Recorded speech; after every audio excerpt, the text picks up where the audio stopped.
حضرت کا بیان ہوگا، اس لیے تمام لوگوں سے گزارش ہے کہ آپ لوگ ذرا مل کے بیٹھے۔ دیکھیے بیان جو ہوتا ہے وہ سامعین سے ہوتا ہے، آپ لوگ آئے بیٹھے، بہت سے لوگ ایسے ہیں جو آئے نہیں ہیں، آپ لوگ کم از کم آئے تو آپ لوگ ساتھ دیں، کوئی اٹھے نہ۔ یہ بچے ہیں، یہ بچے کھانا کھانے جا رہے ہیں، غالباً کھانا کھا کے پھر آئیں گے، آپ لوگ ساتھ دیں، آپ لوگ نہ جائیں، انشاءاللہ آپ لوگوں کو فائدہ ہوگا۔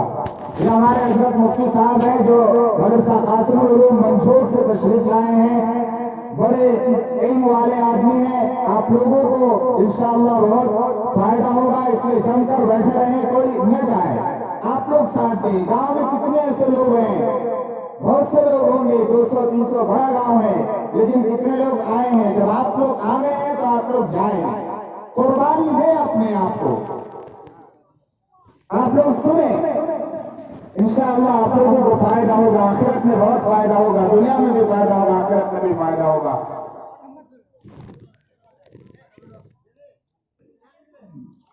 بسم اللہ الرحمن الرحیم۔ الحمد لله الذي أنزل على عبده الكتاب ولم يجعل له عوجا قيما لينذر بأسا شديدا من لدنه ويبشر المؤمنين الذين يعملون الصالحات أن لهم أجرا حسنا ونشهد أن لا إله إلا الله وحده لا شريك له ونشهد أن سيدنا ومولانا محمدا عبده ورسوله وصلى الله عليه وعلى آله وأصحابه وسلم تسليما كثيرا كثيرا أما بعد، قال الله تبارك وتعالى في كتابه المجيد: أعوذ بالله من الشيطان الرجيم، بسم الله الرحمن الرحيم. اقرأ باسم ربك الذي خلق، خلق الإنسان من علق، اقرأ وربك الأكرم الذي علم بالقلم، علم الإنسان ما لم يعلم. وقال النبي صلى الله عليه وسلم: خيركم من تعلم القرآن وعلمه. صدق الله العظيم وصدق رسوله النبي الكريم. نحن على ذلك من الشاهدين والشاكرين والحمد لله رب العالمين.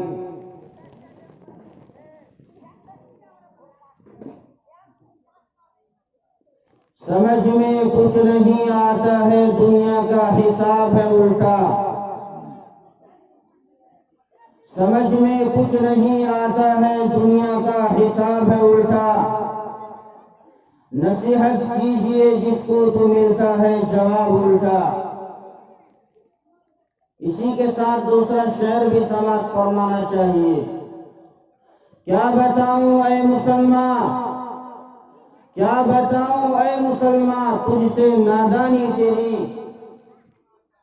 کیا بتاؤں اے مسلمان، تجھ سے نادانی تیری.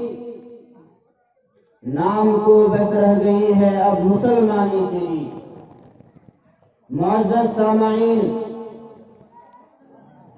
اسٹیج پر جلوہ افروز حضرات علماء کرام، عزیز طلبہ، پردہ نشین ماں اور بہنیں،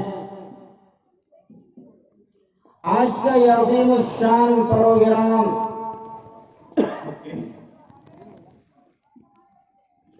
جس مقصد کے لیے منعقد کیا گیا ہے وہ پروگرام انتہائی عظیم الشان پروگرام ہے. جس عنوان کے تحت آج کا یہ عظیم الشان پروگرام منعقد ہے بڑے ہی تشک و احتشام اور آب و تاب کے ساتھ روا دوا ہیں۔ وہ انتہائی عظیم الشان عنوان ہے اصلاح معاشرہ۔ اصلاح کے معنی درست کے ہیں، اور معاشرہ کہتے ہیں چند افراد کے مجموعے کو، جس کو ہمارے علاقے اور سماج کے لوگ گاؤں کہتے ہیں۔ مطلب یہ ہوا کہ ہمارے گاؤں میں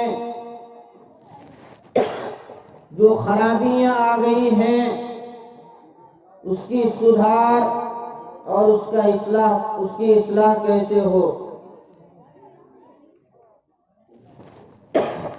اصلاح معاشرے کا عنوان ہمیں خود یہ پیغام دیتا ہے اور یہ بتلا رہا ہے کہ ہمیں اس بات کا اعتراف ہے کہ ہمارے معاشرے میں برائیاں آ گئی ہیں۔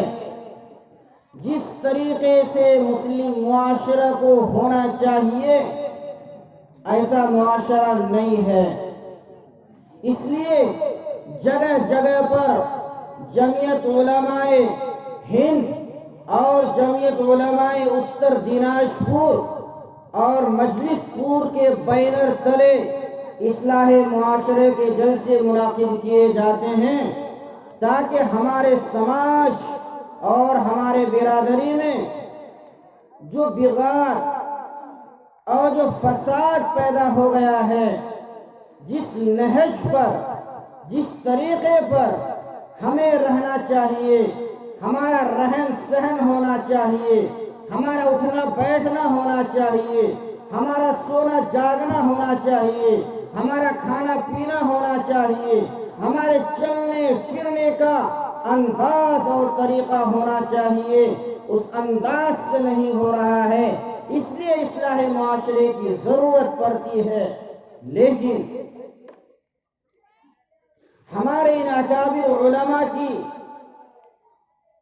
قربانیاں تو اتنی ہیں کہ وہ امت کی خاطر ان کی اصلاح کے لیے جگہ جگہ پر علماء کرام کو دور دراز سے بلا کر پیسوں اور روپیوں کی انبار کو خرچ کر کے پروگرام کو منعقد کیا جاتا ہے، لائٹیں لگائی جاتی ہیں، بہتر سے بہتر مائک کا انتظام کیا جاتا ہے، شبنم سے بچنے کے لیے شامیانے کا انتظام کیا جاتا ہے، بہت سے پروگراموں میں بھوک پیاس سے بچنے کا بھی انتظام کیا جاتا ہے، نیند کے غلبے کے لیے چائے کا بھی انتظام کیا جاتا ہے۔ اس کے بعد بھی ہم اس قدر کمزور ہو چکے ہیں، ہم اس قدر بگاڑ اور فساد میں پھنس چکے ہیں، ہمارا ایمان اتنا کمزور ہو چکا ہے کہ ان تمام تر انتظامات کے باوجود ہمیں کھینچ کر یہاں پر نہیں لاتا۔ ان پروگراموں میں ہمارا ایمان ہمیں یہاں تک کھینچ کر نہیں لا پاتا۔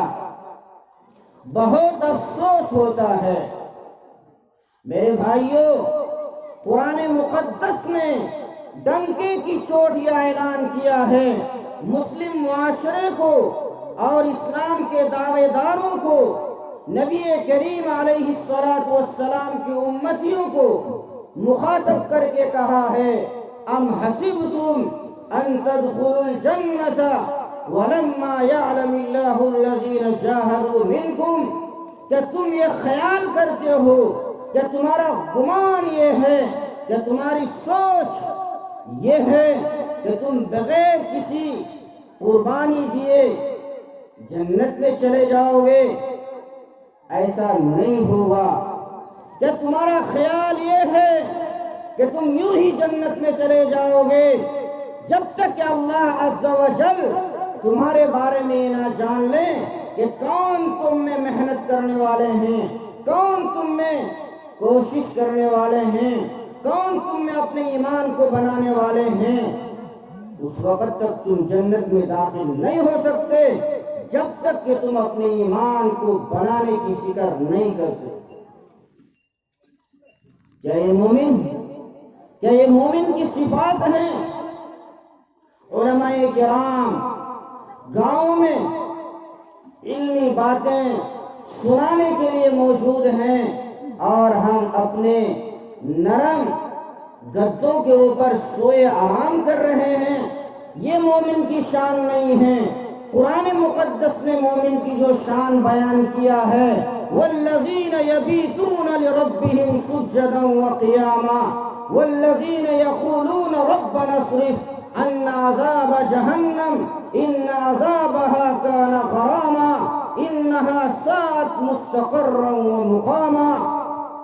مومن کے صفات یہ ہیں کہ وہ راتوں کو اپنے رب کے سجدے اور قیام کی حالت میں گزارتے ہیں اور کہتے ہیں والذین یقولون ربنا اصرف عنا عذاب جہنم، اے اللہ تیرے دربار میں ہم رو رہے ہیں، چیخ رہے ہیں، اے اللہ ہم سے دوزخ کی عذاب کو پھیر دیجئے۔ یہ ہے مومنین کے صفات۔ والذین یبیتون لربہم سجدا وقیاما، وہ رات گزارتے ہیں سجدے کی حالت میں، وہ رات گزارتے ہیں قیام کی حالت میں، وہ رات گزارتے ہیں اللہ عز و جل کے سامنے رونے کی حالت میں، گڑ گڑانے کی حالت میں۔ اے اللہ میرا کیا بنے گا جب میں اس دنیا سے چلا جاؤں گا، ان گناہوں کا بوجھ لے کر جب میں اس دنیا سے چلا جاؤں گا، اے اللہ تیرا سخت ترین عذاب ہم سے پھیر دیجئے۔ یہ ہے مومنین کے صفات۔ نرم گدوں میں بیٹھ کر جنت ملنے والی نہیں ہے۔ مومنین کے صفات اختیار کرنے کے بعد جنت کے حقدار کہلائے جا سکتے ہیں۔ دنیا میں آرام و راحت نہیں ملتی ہے بغیر کسی پریشانی، بغیر کسی مشقت، بغیر کسی دشواری کا سامنا کیے بغیر، تو وہاں کا آرام، وہاں کا عیش و عشرت جو لامحدود ہوگی، ہمیشہ ہمیشہ کے لیے ہوگی۔ کیسے ہم یہ سمجھ جاتے ہیں کہ جنت کی وہ نعمتیں کہ ایسی نعمتیں ہوگی کہ جہاں پر اگر کوئی انسان تمنا کرے گا، جس چیز کی تمنا کرے گا وہ چیز حاصل ہو جائے گی، ایسی چیزیں ملے گی جو کبھی فنا ہونے والی نہیں ہوگی، ایسے محلات ملیں گے۔ احادیث شریفہ میں بیان کیا گیا ہے کہ ادنا جنتی کو اس دنیا سے 10 گنی بڑی جنت ملے گی۔ تو اس قدر اہم، اتنے زبردست محلات بغیر کسی قربانی کے ہی مل جائیں گے، ایسا ہرگز نہیں ہو سکتا ہے۔ میرے بھائیوں، ذرا قربانی دینی ہوگی، ایمان بنانا ہوگا، اللہ اور رسول اللہ صلی اللہ علیہ وسلم کے احکامات کو سیکھنے کے لیے قربانیوں اور پریشانیوں کا سامنا کرنا ہوگا۔ بغیر پریشانی کے جب ایک لقمہ نہیں مل سکتا ہے دنیا میں، تو لاتعداد لقمے، لاتعداد نعمتیں کیسے حاصل ہو سکتی ہیں؟ ذرا دل پہ ہاتھ رکھ کر تو فیصلہ کیجئے۔ ابھی اس وقت ہم یہاں بیٹھے ہیں، اگر آرام کی نیند سونا ہے، یہاں سے اٹھ کر یہاں سے پاؤں کی درد کو اور پاؤں کے چلنے کی تکلیف کو برداشت کرنا ہوگا، تب ہم اور آپ آرام کی نیند سو سکتے ہیں۔ اگر گھر میں لائٹ جل رہی ہے، نیند نہیں آ رہی ہے، تو بستر سے اٹھ کر لائٹ بند کرنا ہوگا، بستر سے اٹھنے کی پریشانی کو برداشت کرنا ہوگا، تب جا کر ہمیں آرام کی نیند آ سکتی ہے۔ تو لامحدود زندگی کے لیے جس جنت کی خواہش میں لگے ہوئے ہیں، جس جنت کی امید میں لگے ہوئے ہیں، کیا وہ بغیر کسی قربانی کے ہمیں حاصل ہو جائے گی؟ ہرگز نہیں ہو سکتی ہے۔ میرے بھائیوں، اتنی تنزلی میں احکام خداوندی کو اتنا ہلکا مت سمجھیے، نظام کائنات کو اتنا ہلکا مت سمجھیے۔ یہ بیوقوفی کی اور احمقانہ بات ہے کہ اللہ عز و جل ہم چاہے جیسے بھی زندگی گزار دیں ہم کو تو جنت جانا ہی ہوگا. نہیں، اللہ کا فضل ہو جائے تو اور بات ہے، لیکن ضابطۂ خداوندی ایسا نہیں ہے. اس لیے میرے بھائیوں اور بزرگوں، اس دنیا میں رہ کر ہمیں قربانی دے کر پھر آخرت کی طرف جانا ہے، ورنہ قیامت کے میدان میں جب یہاں کی زندگی جس طریقے سے ہم نے گزار دی عیش و عشرت میں اور مزے اڑاتے ہوئے، پھر قیامت کے دن جب اللہ عز و جل کے عذاب کا سامنا کرنا ہوگا، حیرت و افسوس ہوگا، تو وہاں پر کہیں گے وہاں پر کہیں گے ربنا ابصرنا وسمعنا فرجعنا نعمل صالحا انا موقنون. کہ اللہ اب ہم نے دیکھ لیا، اب ہم نے سن لیا کہ واقعتاً تیرے رسول نے جو تیرے احکام بیان فرمائے تھے اور ان باتوں کو صحابہ نے نقل کیا، تابعین نے نقل کیا، تبع تابعین نے نقل کیا، اس کے بعد ہمارے علماء ہمیں بیان کیا کرتے تھے کہ اللہ کا عذاب حق ہے، وہ ہو کر رہے گا. اے اللہ آج ہمیں یقین آیا، ربنا ابصرنا وسمعنا فرجعنا نعمل صالحا انا موقنون. اے اللہ اب ہم نے دیکھ لیا، اب ہم نے سن لیا، اب ہمیں یقین آیا، اے اللہ ہمیں دوبارہ دنیا میں بھیج دیجئے، اب ہم نیک اعمال کریں گے. لیکن وہاں سے واپسی کا کوئی سوال نہیں. یہ دنیا امتحان گاہ ہے، یہ تیاری کی جگہ ہے. یہاں پر اگر ہم نے تیاری کر لی تو وہاں پر شرمندگی کا سامنا کرنا نہیں ہوگا، وہاں پر مزے ہی مزے ہوں گے. اور اگر دنیا میں عیش و عشرت میں، عیش پرستی میں اور مزے کی زندگی گزاریں گے تو وہاں پر بڑی کٹھن اور مشکل کا سامنا کرنا پڑے گا. پھر وہاں پر یہ اعضا جوارے، یہ ہاتھ پاؤں جس کی آرام و راحت کی خاطر آپ علماء کرام کے بیانات کو ترک کر دیتے ہیں. حضرات اکابر علماء کرام آپ کے علاقے میں، آپ کے گاؤں میں آپ کو دین سکھانے کے لیے آتے ہیں، اس کے باوجود بھی آپ گپ شپ میں مزے کی زندگی، عیش و عشرت کی زندگی کو پسند کرتے ہیں. ہاتھ پاؤں کو آرام دینے کے خاطر، آنکھوں کو آرام دینے کے خاطر، جسم کو آرام دینے کے خاطر کل قیامت کے دن یہی اعضا جوارے آپ کے خلاف گواہی دے گی. قرآن مقدس میں اللہ عز و جل نے فرمایا وَقَالُوا لِجُلُودِهِمْ لِمَ شَهِدْتُمْ عَلَيْنَا قَالُوا أَنْطَقَنَا اللَّهُ الَّذِي أَنْطَقَ كُلَّ شَيْءٍ. کہ قیامت کے میدان میں یہی کھال، یہی اعضا جوارے اللہ عز و جل کے یہاں ان کے خلاف گواہی دے گی. اے اللہ تیرے اس بندے نے اس ہاتھ سے سنا گناہ کیا تھا، زبان سے سنا گناہ کیا تھا، آنکھ سے اس نے غلط چیز کو دیکھا تھا، پاؤں سے غلط جگہ پر چل کر گیا تھا. وَقَالُوا لِجُلُودِهِمْ لِمَ شَهِدْتُمْ عَلَيْنَا. لوگ کہیں گے اپنے کھالوں سے، اپنے اعضاء و جوارے سے کہ تم نے میرے خلاف گواہی کیوں دی، تم نے میرے خلاف گواہی کیوں دی، تم نے میرے خلاف کیوں بولا. تو وہ کھال، وہ اعضاء جوارے، وہ ہاتھ پاؤں کہے گا کہ جس اللہ نے تمہیں بولنے کی صلاحیت دی ہے، جس اللہ نے تمہیں قوت گویائی عطا کی تھی، وہی اللہ مجھے بولنے کی صلاحیت عطا کرتا ہے، اس وجہ سے میں تمہارے خلاف گواہی دیتا ہوں. آج دنیا میں انسان گناہ کے کام کرتے ہیں، بہت مزہ آتا ہے اور یہ سوچتا ہے کہ میں یہ گناہ تو چھپ کر کرتا ہوں، کوئی دیکھ تو نہیں رہا ہے. یاد رکھیے قرآن مقدس نے ساری چیزوں کو کھول کھول کر بیان کر دیا ہے. کہ جس زمین پر انسان گناہ کرتا ہے وہ زمین خلاف گواہی دے گی. یومئذ تحدث اخبارها کہ جس دن زمین اپنی خبریں بیان کرے گی.